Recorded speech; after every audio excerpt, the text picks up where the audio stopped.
Hi Alex, thanks for joining me today.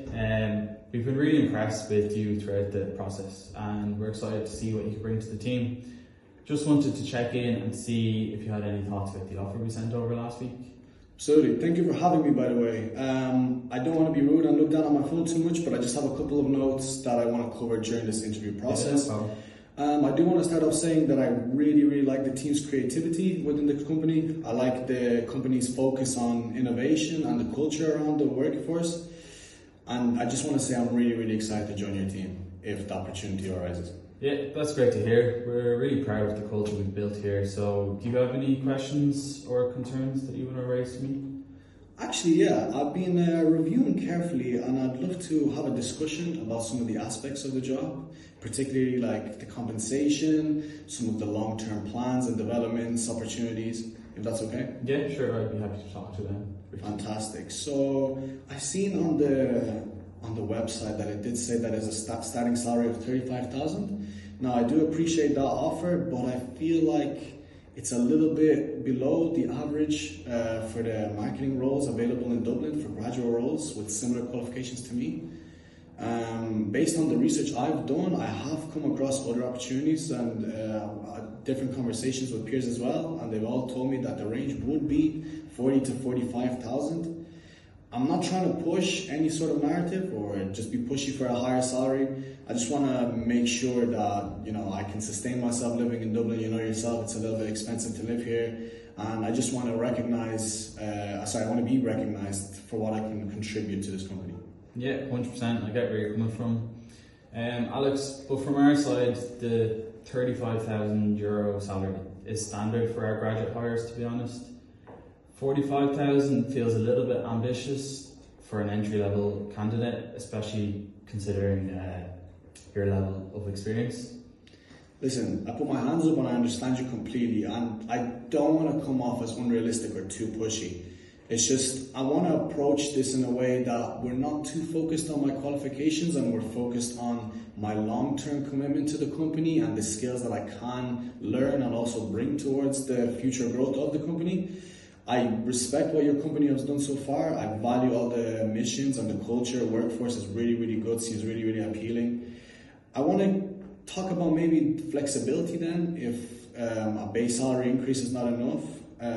Maybe some flexibility around working hours and the overall package, if that's cool. Yeah, I'm happy to discuss that. Did you have anything particular in mind? Well, as I said, if the base salary increase is impossible at this very moment, I think there's a few alternatives that could benefit both of us actually. So I think something really good that I've researched myself is a 6-month performance review. With the potential of like a salary adjustment later. If you're happy with my performance throughout in these 6 months, I feel like it'll be fair for us to go back to the drawing board and maybe discuss a salary increase if that's appropriate.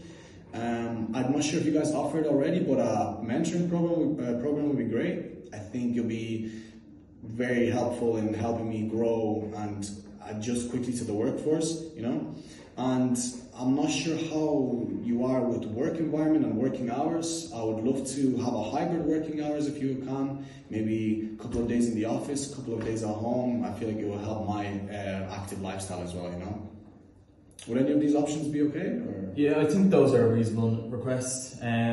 We already offer a mentorship informally, but we could definitely set up a structured plan for you in the first few months. A 6-month performance review sounds fair too. We've done that in special cases as well. As for the flexibility, we do have a hybrid working model, especially once the onboarding phase is complete. That's honestly great to hear. I really appreciate your openness with that. I'm really appreciative of that. I think having a 6-month review built in would not only motivate me to perform better, but it would hold me to a standard within your company, and I feel like that'd be very good. And as I said before, the mentorship program would just give me a good path to growth in the company and hopefully future endeavors. Would it be possible to discuss what hours that I could work in the office versus work at home? Yeah, we can definitely discuss that with our HR department. Perfect. I'm glad that we could find the middle ground. I'll update the offer to include the 6-month review and the mentoring plan. And I'll make sure HR sends you over the details on our hybrid working policy this week. Listen, thank you so much for your time. I feel really good about this company, matter of fact. I'm genuinely really excited. I value everything. I feel like the company is on a good stride forward, and I feel like I could definitely grow within. And with a good mentorship program and work culture, I feel like I could definitely make a strong contribution. Yeah, we're excited too, Alex. Welcome to InnovateX. Thank you very much. The negotiation between Alex and the hiring manager ended really well. Although she didn't get an immediate bump in her salary, both parties were left satisfied with the outcome. What went well in this interview is Alex demonstrated traits from Fisher and Urey's negotiation tactics, particularly separating the people from the problem. Alex did this by staying calm and collected throughout the interview, especially when her original proposal wasn't met. This approach allowed for an integrated negotiation where both sides could find common ground. Alex now has the opportunity to show her abilities and potentially earn a higher wage in 6 months, while the hiring manager got to stick to the company's usual approach and still retain a strong candidate. Overall, Alex felt heard and supported, and the interview went really well. The negotiation between Alex and the hiring manager of InnovateX is a strong example of effective and professional communication. Drawing from Fisher and Urey's framework in Getting TS, both sides demonstrate strategies that contribute to a positive outcome. Rather than focusing directly on a specific number, Alex highlighted the reasons behind her request, such as sustainable living in Dublin. By doing so, Alex opened up a wide range of opportunities for alternative forms of value beyond just her salary.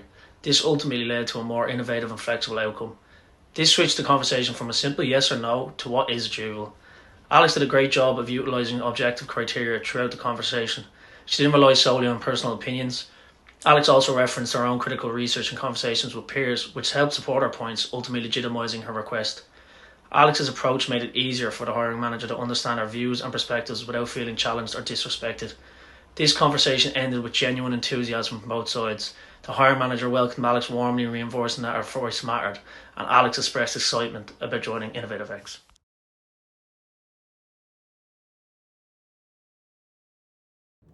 Overall, we think the negotiation went well, but there are a few aspects we think they should improve on. So firstly, Alex should have taken time to review the offer instead of just immediately accepting the offer at the end of the negotiation. She didn't have a clear understanding of where she stood in a few aspects of the job, such as a clear understanding of the mentorship, including what it entails and how it will benefit her future. It is also important that Alex does not feel intimidated by the hirer. If they shut down her request she made, she should try not to just go with the flow of agreeing, but instead ask the hirer to explain the reason behind the answer and why her request is unachievable, and as well inquiring whether the request can be made in the future. Alex should have also done more research. For example, Alex mentioned a mentorship program and was unaware if InnovateX had one up and running in the company, which they do. Researching their employee programs and trainings could have helped Alex ask more in-depth questions about how they would improve her skills for the future to help the company succeed. We also think that the negotiators were relying on pre-written notes a bit more than they should have. Although it didn't affect the actual flow of the conversation, it did make it seem a bit less natural.